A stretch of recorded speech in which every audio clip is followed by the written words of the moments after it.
Wow! Kasanting napin, oh. Panoramic view of Mount Arayat. San ka pa? Perfect para ipahinga ang katawang lupa sa isang linggong trabaho. Kahit hindi maganda ang panahon kahapon, ilaban namin para mapuntahan ang isa sa tourist attraction dito sa Pampanga. At located ito sa Arayat Magalang Road, Gatiyawin, Arayat, Pampanga. Ito lang naman ang Aslagan Bale. Ang istruktura ng windmill ay katulad sa Holland na aking pinuntahan. Sa panaginip. Malay natin, di ba? Magkatotoo. Sobrang maaliwalas ang lugar. Pwede kang mag-coffee dito at tikman ang masasarap nilang muffins sa kanilang coffee shop. Or pwede ka din kumain sa labas kasama ang mga foldables umbrellas nila. Ang landscaping nila ang gaganda.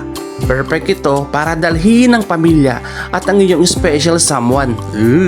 Ang ambience dito parang nasa ibang bansa.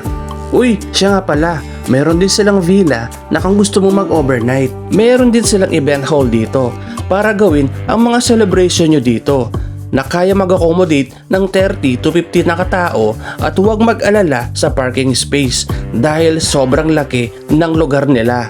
Oh, ano pa hinihintay mo? Tara na!